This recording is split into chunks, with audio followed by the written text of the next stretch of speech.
Cubaan suara.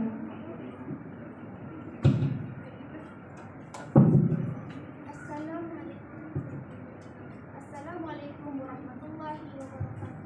Salam Allah, salam kasih sayang dan salam Malaysia.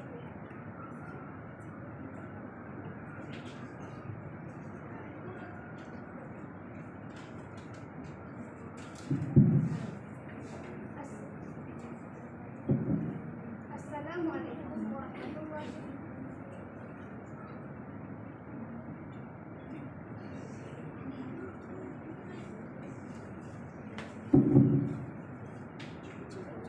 Assalamualaikum.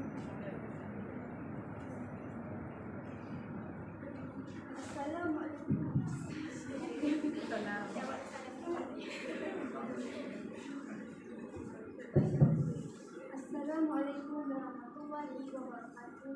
Salam Allah, salam kasih sayang dan salam Malaysia.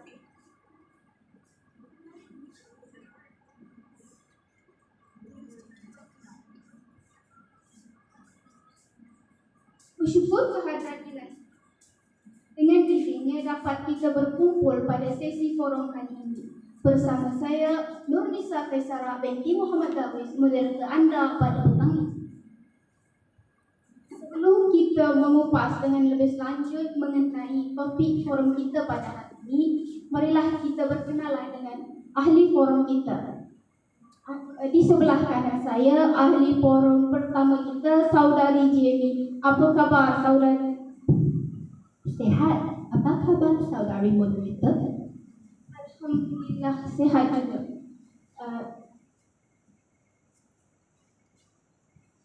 Di sana kita ada ahli panel yang kedua yang cantik ayu berbaju burung biru, Saudari Nur Syuhada Kamal. Dan di hujung sana kita ada ahli panel ketiga yang nampak pemalu tapi petah berkata-kata, Saudari Hairatul Ifah. Sebelum kita menelusuri topik kita pada hari ini, marilah saya terangkan secara serba sedikit mengenai tajuk forum kita, iaitu Sekolahku Sejahtera. Konsep Sekolahku Sejahtera telah dilancarkan pada 21 Februari yang lalu di Pusat Konvensyen Antarabangsa Putrajaya PICC. Konsep Sekolahku Sejahtera ialah penerapan nilai etika, kerohanian dan identiti nasional bagi melahirkan insan sejahtera yang menyumbang kepada kemakmuran negara, masyarakat dan komuniti global.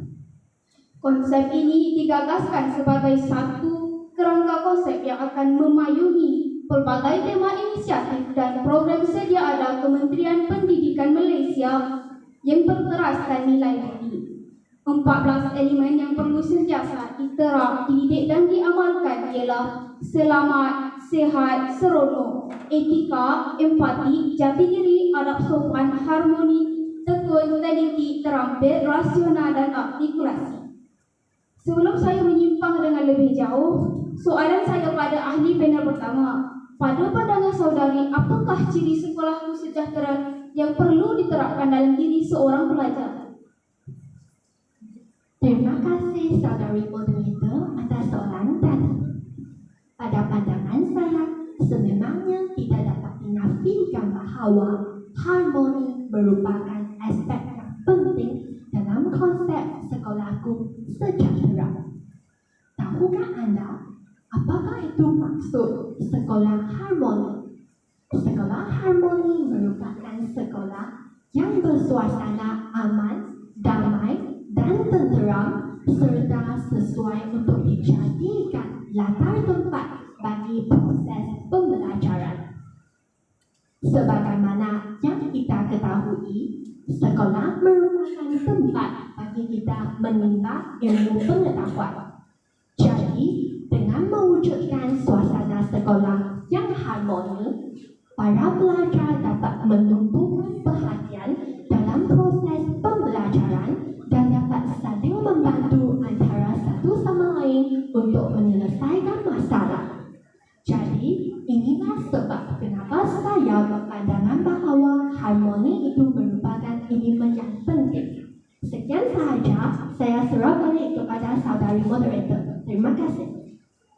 Terima kasih diucapkan kepada ahli panel kita yang pertama atas lontaran konsep yang utuh lagi berisi. Sebentar tadi, ahli panel pertama menyatakan bahawa harmoni merupakan antara ciri penting di dalam 14 elemen sekolahku sejahtera. Justru itu, saya ingin menanyakan kepada ahli panel yang kedua soalan yang sama tentang konsep sekolahku sejahtera. Terima kasih Cik Moderator. Baiklah, Assalamualaikum dan selamat petang. Pada pandangan saya, elemen yang penting dalam konsep sekolahku sejahtera adalah elemen artikulasi yang mana merupakan elemen yang ke-14 dalam konsep sekolahku sejahtera. Baiklah, apakah itu artikulasi?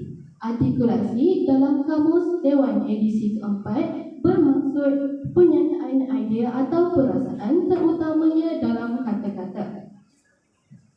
Maka, elemen artikulasi ini bertepatan dengan konsep sekolahku sejahtera kerana elemen ini menegaskan bahawa yang mana warga sekolah berupaya untuk mengolah dan menyampaikan pandangan, hujah dan huraian dengan jelas dan teratur berdasarkan fakta. Maka, elemen ini penting dalam membentuk kemahiran berfikir aras tinggi dalam kalangan warga sekolah dan bertepatan dengan transformasi sekolah 2025 yang mana berfokuskan pembangunan pelajar dan sekolah. Sekian, saya serahkan kepada Cik Moderator. Terima kasih diucapkan kepada ahli panel kedua di atas pandangan yang berdasarkan tadi. Ahli panel kedua menyatakan bahawa artikulasi boleh didefinisikan sebagai keupayaan untuk mengolah pandangan atau hujah dengan lebih jelas dan teratur berdasarkan fakta. Beralih kepada ahli panel kita yang ketiga, adakah saudari bersetuju dengan 14 elemen yang digariskan oleh Kementerian Pendidikan Malaysia dalam konsep sekolahku sejahtera? Baiklah, menguntung manis senyuman saudara datang teruna ingin bersuara. Assalamualaikum mulai bicara. Salam hormat untuk semua. Baiklah, seperti kita ketahui, adab sopan adalah salah satu elemen yang terdapat dalam sekolahku sejahtera. Apakah yang dimaksudkan dengan adab sopan? Adab sopan adalah amalan tingkah laku semua warga sekolah memberi penekanan kepada akhlak, budi bahasa, pertuturan dan kelakuan baik. Baiklah, menurut Kamus Pelajar edisi kedua, definisi adab dari segi bahasa ialah budi pekerti yang halus, tingkah laku yang baik dan budi bahasa. Beradab pula bermaksud seseorang individu atau kumpulan telah maju tingkat kehidupannya dari segi peradaban sistem dan tahap perkembangan sosial sesuatu bangsa.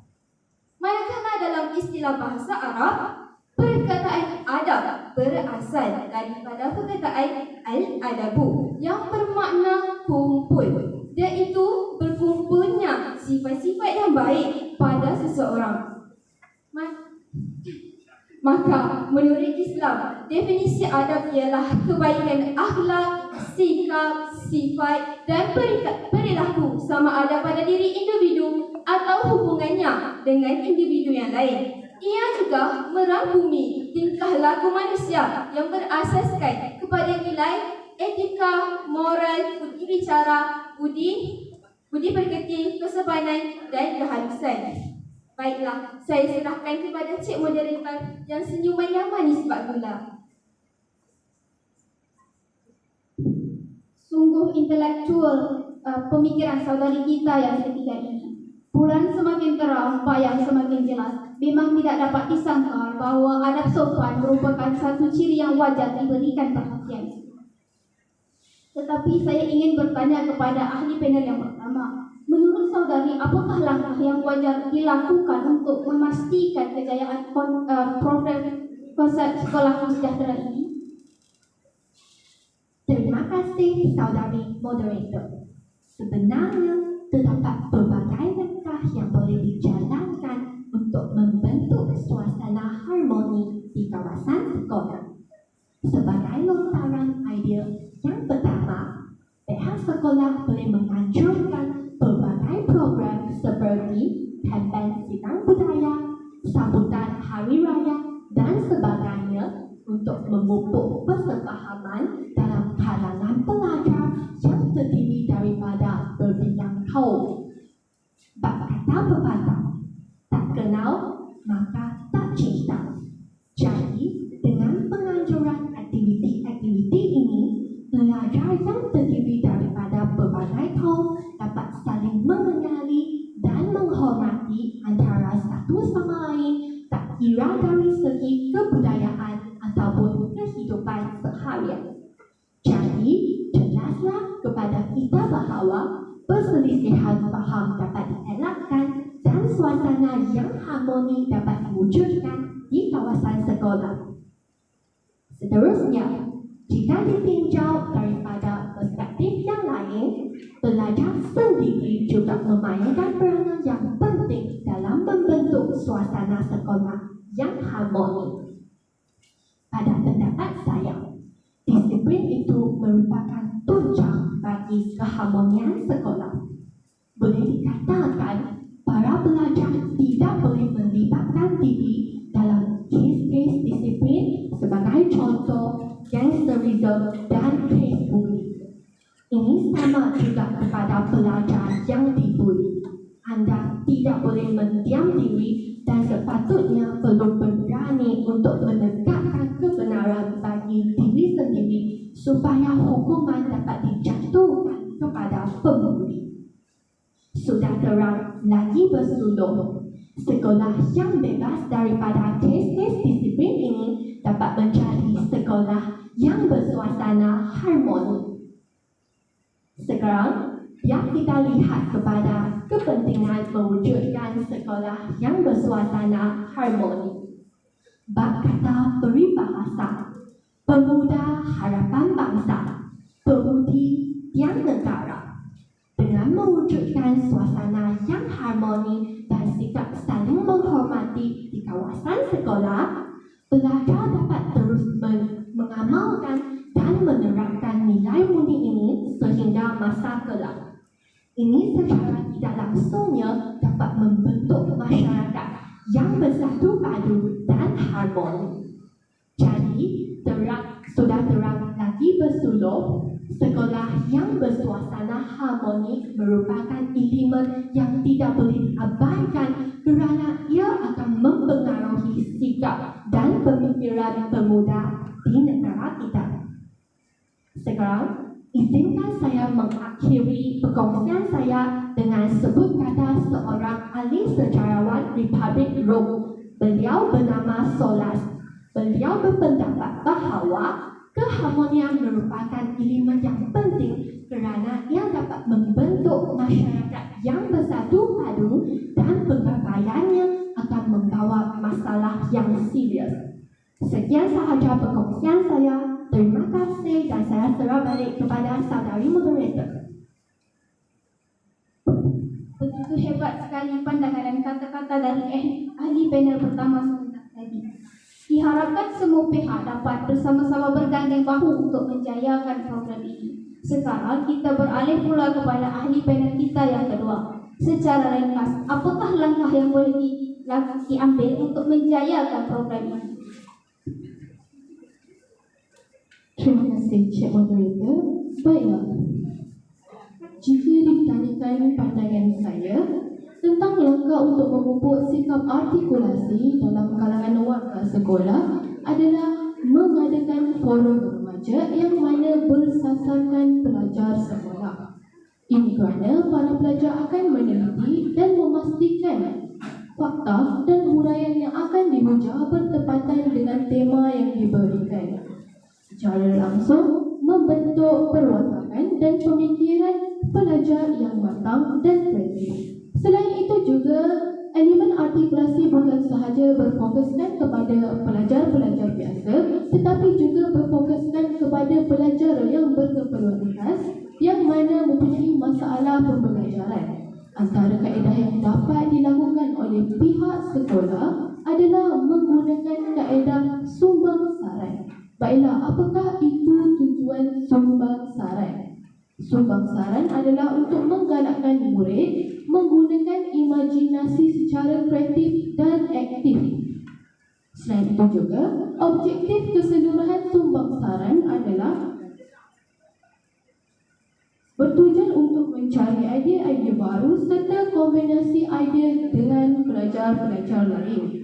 Pelajar juga digalakkan memberi sumbangan idea terhadap suatu kemahiran yang telah diajarkan guru dalam bentuk jawapan, kesimpulan, fakta serta huraian. Penyelesaian masalah. Pemikiran kreatif biasanya diarahkan kepada penyelesaian masalah-masalah dan mencari cara untuk bertindak dalam sesuatu situasi dan juga menghasilkan pelbagai interpretasi bagi suatu kejadian. Maka, masalah atau kejadian menjadi fokus utama sumbangsaran. Oleh itu, kaedah sumbangsaran dapat membantu pelajar berkeperluan khas untuk memahami permasalahan mereka serta soalan dan dapat berkomunikasi dan melatih mereka untuk berfikir secara aktif. Kesimpulannya, elemen artikulasi ini sangat penting dalam memajukan sekolah dan pembangunan modal insan. Saya juga ingin mengakhiri penerangan saya dengan kata-kata bapa modal insan Malaysia, iaitu Datuk Seri Abdullah bin Haji Ahmad Badawi, yang mana mengatakan modal insan yang berkualiti adalah satu kemestian, bukan lagi satu kemewahan. Sekian, saya serah kepada Cik Moderator. Begitu hebat sekali wacana yang dilontarkan oleh ahli panel kita yang kedua ini. Seterusnya, persoalan terakhir kepada ahli panel kita yang ketiga. Masih berlegar di dalam persoalan yang sama, apakah langkah yang wajar diambil untuk memastikan keberkesanan program ini? Baiklah, terima kasih Cik Moderator yang jelita bab bintang di malam hari. Tegak rumah kerana sendi, runtuh sendi, rumah binasa. Tegak bangsa kerana budi, runtuh budi, hilanglah bangsa. Untuk mencapai misi yang komprehensif dan konkret, nilai-nilai murni haruslah diamalkan secara berkesan. Bertitik tolak daripada itu, pihak sekolah boleh menganjurkan Minggu Budi Bahasa Budaya kita dan memberi anugerah pelajar sopan kepada pelajar yang bersikap sopan santun, menghormati guru-guru dan berhemah tinggi sepanjang berada di sekolah, supaya boleh menjadi suri teladan kepada pelajar lain.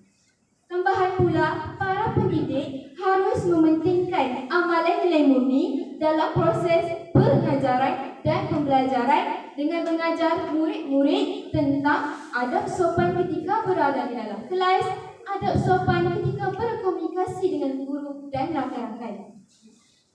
Hal ini kerana misi pendidikan negara kita bukan sahaja untuk melahirkan pelajar yang cemerlang dalam kurikulum dan co-kurikulum, malah juga untuk melahirkan modal insan yang mengamalkan nilai-nilai murni, bermoral dan ketatasusila sejajar dengan prinsip kelima rukun negara, yakni kesopanan dan kesusilaan.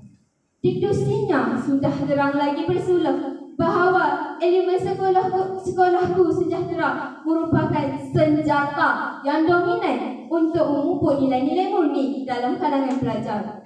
Kesimpulannya, adab adalah satu perkara yang penting untuk dipelajari sebelum mendapatkan ilmu. Para sarjana terdahulu lebih menekankan pembentukan adab dan akhlak setiap pelajar yang menghadiri majlis ilmu berbanding penyampaian ilmu itu sendiri. Seperti yang dinyatakan oleh Imam Malik Ibn Anas, belajarlah adab sebelum kamu mempelajari ilmu pengetahuan. Banyak perbahasan mengenai adab menuntut ilmu, seperti tulisan Imam Al-Ghazali dalam kitabnya Ihya Ulumuddin dan Burhanuddin Az-Zarnuji dalam kitab At-Ta'lim wal Muta'allim Malah menurut Profesor Dr. Hamka, beliau menyatakan bahawa kecantikan yang abadi terletak pada keelokan adab dan ketinggian ilmu seseorang, bukan pada wajah dan pakaiannya.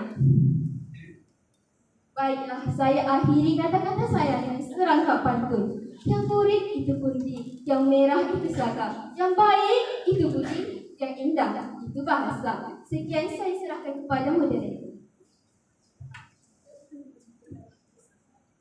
Terima kasih diucapkan kepada ahli panel ketiga atas pandangan yang diberikan. Demikian hujah daripada ketiga-tiga ahli panel kita pada hari ini. Terima kasih saya ucapkan kepada ketiga ahli panel kerana sudi menyuarakan pendapat dan meluangkan masa.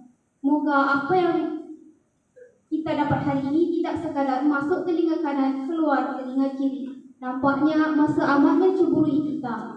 Sebelum itu, ingin saya simpulkan bahawa 14 aspek sekolahku sejahtera perlu ditekankan bagi melahirkan generasi masyarakat minda kelas pertama kerana pemuda harapan bangsa, pemudi yang negatif.